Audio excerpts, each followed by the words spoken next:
सावलीस किचनमध्ये तुमचं पुन्हा एकदा स्वागत आहे. आज आपण बघणार आहोत फक्त 10 मिनिटमध्ये तयार होणारी रवा इडली आणि नारळाची चटणी कशी बनवायची. इन्स्टंट रवा इडलीसाठी आपल्याला साहित्य काय काय लागतं हे आधी बघून घेऊया.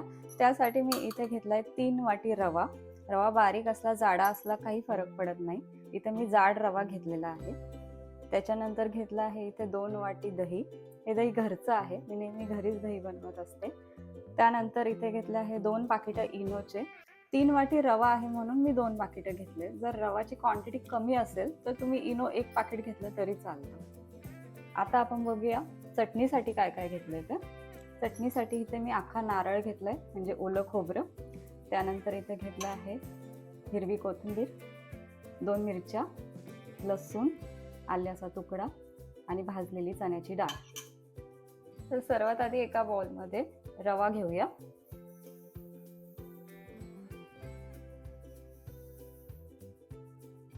त्यानंतर दही,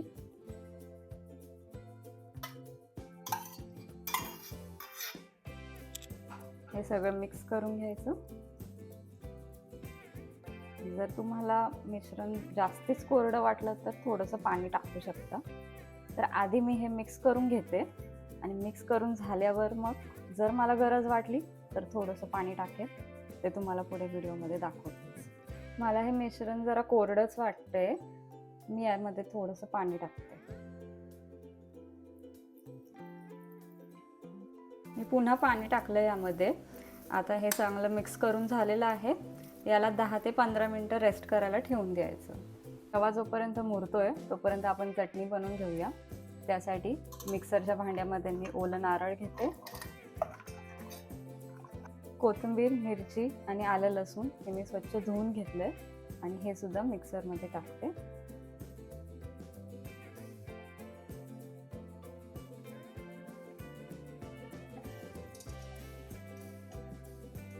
चण्याची डाळ, थोडीशी साखर, ह्यामध्ये चिंच किंवा थोडासा लिंबाचा रस पण पिळता. आता या सगळ्यांना बारीक करून घेऊया. चटणी आता बारीक करून झालेली आहे. यामध्ये मी पाणी टाकून त्याला काही असं बारीक केलेलं आहे, तुम्ही बघू शकता. आता बाकी आहे याला फोडणी द्यायचं, पण त्यापूर्वी आपण इडली करून घेऊया आणि शेवटी फोडणी देऊया. इडलीचं बॅटर 15 ते 20 मिनिटं रेस्ट करून झालेलं आहे. आता याच्यामध्ये टाकूया इनो.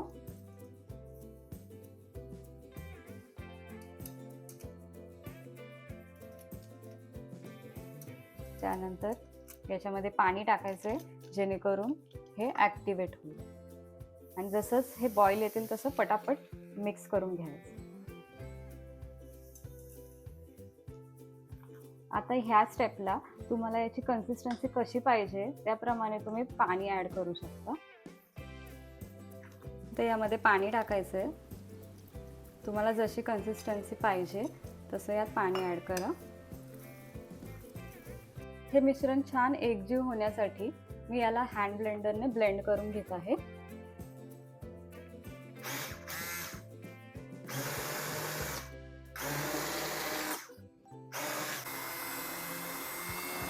बॅटर आता रेडी झालेलं आहे. यामध्ये चवीनुसार मीठ टाकून मिक्स करून घ्यायचंय.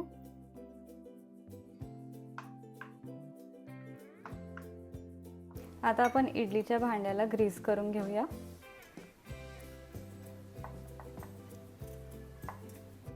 इडलीच्या ट्रेला ग्रीस करून झालेलं आहे. आता जे बॅटर आहे ते आपण याच्यामध्ये टाकून घेऊया.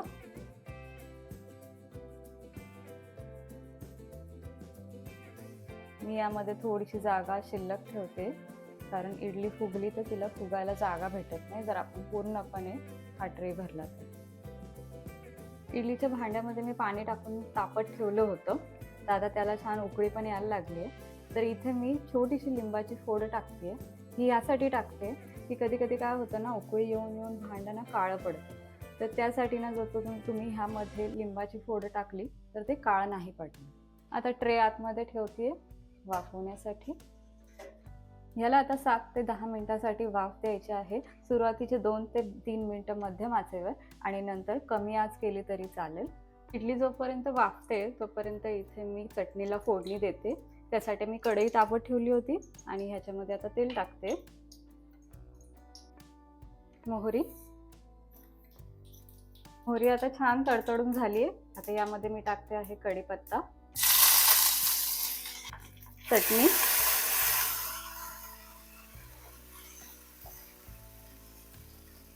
व्यवस्थित मिक्स करून घ्या.